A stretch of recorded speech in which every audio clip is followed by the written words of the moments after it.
Wanting to become a YouTuber for fun or for profit? Check out the amazing Blue Yeti microphone today. Affiliate link in the video description.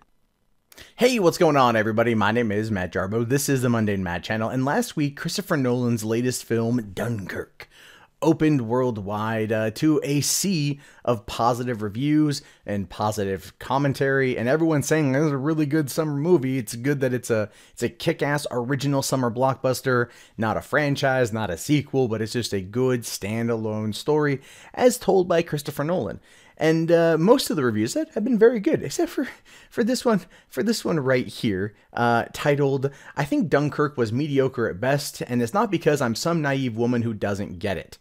Written by Mehera Bonner. You know what? I'm just, before we go into what she has to say about it, I would just like just a little bit of a history lesson as to what happened at Dunkirk, or at least what the movie of Dunkirk is about. Now, the movie is about the evacuation of Dunkirk, which, according to Wikipedia here, says the War Office made the decision to evacuate British forces on the 25th of May. In the 9 days from the 27th of May to the 4th of June, 338,226 men escaped, including 139,997 French, Polish, and Belgian troops, together with the small number of Dutch soldiers aboard 861 vessels, of which 243 were sunk during the operation. And so this gives you an idea of what the film is about. It's about those 330,000 troops trying to get out of this operation. This is before America had entered into the fight, and this was before, you know, a lot of the other parts of World War II that are talked about the most get brought in. Usually it's like post 1942 to the end of the war. But this was in 1940. And the other part of the story, too, and this is one of the reasons why I feel that it's an interesting tale, is the little ships of Dunkirk. Now, these were 700 private boats that sailed from Ramsgate in England to Dunkirk in France between May 26th and June 4th as part of Operation Dynamo, helping rescue more than 338,000 British and French soldiers who were trapped at the beach. So it's a story of not only men's willingness to, the soldiers' willingness to survive that 9-day siege at Dunkirk, where they were basically trapped, and also the civilians, the 700 private boats that sailed all the way over there in order to bring their troops home. It is a very good story, and even one that Mehera Bonner actually claims should be retold time and time again, but that's not what she has a problem with the movie. And this is actually what she has to say. She says, "But my main issue with Dunkirk is that it's so clearly designed for men to man out over. And look, it's not like I need every movie to have a strong female lead. Wonder Woman can probably tide me over for at least a year, and I understand that this war was dominated by brave male soldiers. I get that. But the packaging of the film, the general vibe, and the tenor of the people applauding it just screams men only, and specifically seems to cater to a certain type of very pretentious man who would love nothing more than to explain to me why I'm wrong about not liking it. If this movie were a dating profile pic, it would be a swole guy at the gym who also goes to Harvard. If it was a drink, it would be a Stumptown coffee. If it was one of your friends, it would be the one who starts a sentence with, 'I get what you're saying, but.'" And I love that she's attempting to pigeonhole any kind of criticism she might receive from making this claim. So, okay. The whole situation of Dunkirk, the entire story of the film is, I just covered what it was about. You know, you had 338,000 British, French, Belgian troops that were stuck there, and they needed to get home, and 700 private vessels came out and rescued them. These were predominantly men. All the soldiers were men. All the soldiers out there were men. So if this is a movie for them to mail out over, there might be no other better example of that in the war, of an isolated situation involving only men. They're not dealing with any of the towns or any of the villages that were inside France during like, let's say, D-Day operations or Normandy or anything else like this. They weren't dealing with anything else like that. They were trapped on a beach. 338,000 men were trapped on a beach, being surrounded by Nazis and shot at by Nazis through strafing runs for 9 days until civilians, predominantly men, traveled across the French Channel in order to pick them up. I don't know about you, but you could kind of argue that that might be something for them to mail out over, if that's even what anyone in fact is doing. I don't think so. Having having love of the spirit of the soldier is, you know, is not inherently going to be a masculine thing. It's just like a patriotic thing. But this is where I think she's confusing patriotism with sexism, and it's very interesting. So she goes on to say, I guess congratulations are in order for Nolan managing to unite highbrow male critics and very annoying people on Twitter under a common bromance. But to me, Dunkirk felt like an excuse for men to celebrate maleness, which apparently they don't get to do enough. Okay. Like, would it have been better if all 338,000 of them died? And then it's a somber tale about those lives lost there? Instead of the civilians that are kind of like the focus of like the heart of the story, that they're going to save their troops, are going to bring their boys home, that they're boys that are fighting against one of the greatest evils the world has ever faced. You know, is that what you're saying here? I mean, it cracks me up that like this even went to Marie Claire. This is the problem with modern feminism, is this like, oh, a movie about soldiers on the front line. Clearly it's a toxic masculinity, patriarchal shit fest. And I don't need you telling me it's not, because I clearly know that it is. She goes on to say, fine, great, go forth. But if Nolan's entire purpose is breaking the established war movie mold and doing something different, why not make a movie about women of World War II? See, that's the thing you're waiting for there. I just would kind of like to say this when it comes to that, because I read this. I did previously read this. You go to the BBC. I want you to go to the BBC. All right. I want you to go to BBC. And I want you to look up all of their shows about World War II.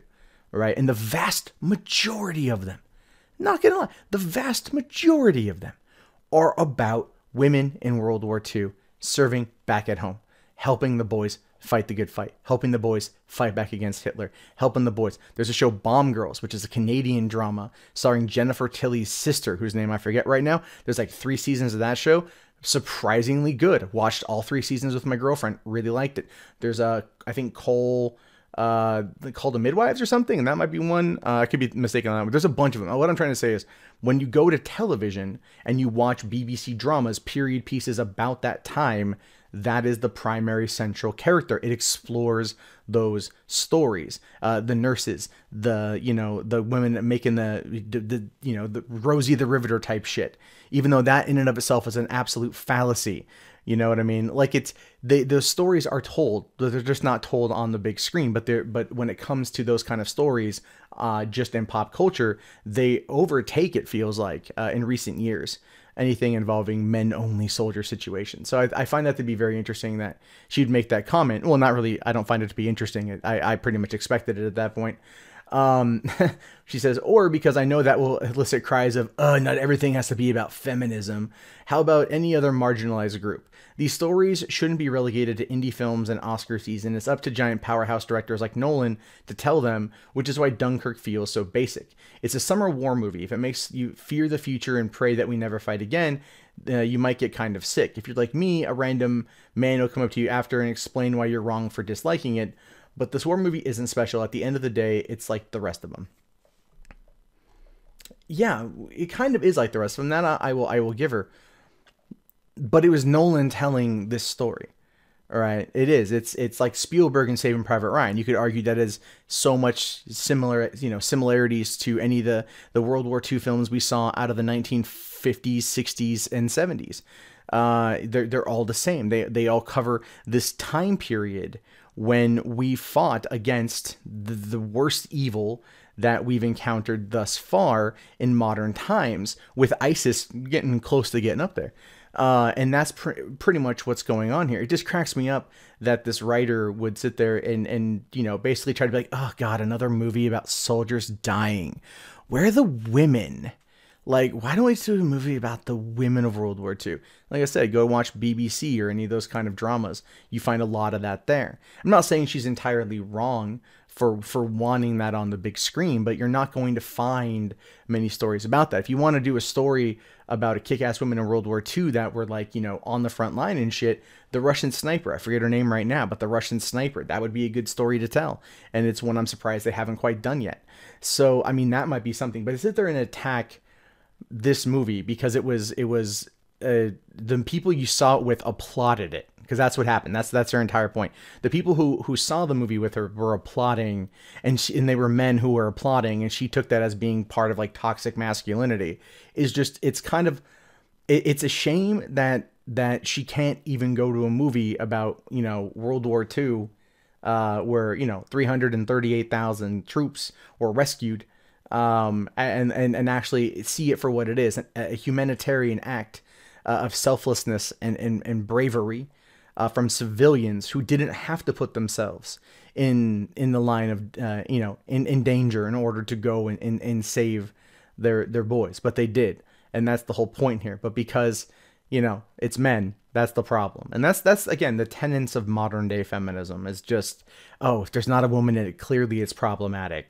I would be half surprised at some point in this review she didn't come back out and say, well, it failed the Bechdel test or some such shit, you know. And it's just because that is what they have to cling to at this point. They have to cling and nitpick the smallest little things in order to justify their extremely narrow and bigoted mindset.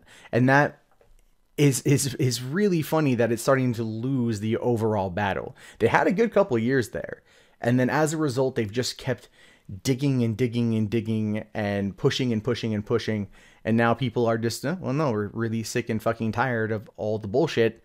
And they're starting to push back. And as a result, you can see what Mehera Bonner here has to do when trying to write a review of a movie she didn't care for. You can just say, I didn't care for the movie. I thought it was basic. You know, it's like everyone loves Chris Nolan's Dark Knight movies. I didn't really think The Dark Knight Rises was that special. But it wasn't because it was a male fucking fantasy. It was because it just wasn't a well-told story.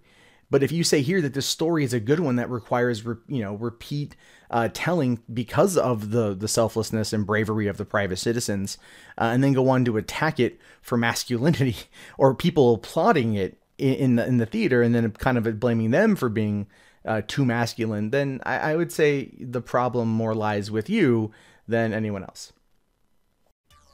Well, guys, that wraps up this video. If you guys like what you saw, be sure to toss it a thumbs up. If you're new, hit that subscribe. Also, hit that bell so you guys can be up to date on all the videos I post every single day on this platform. My name is, of course, Matt Jarbo. This has been the Mundane Matt channel. I appreciate you guys hanging out with me. I'll talk to you later. Have yourself a great day. Peace out.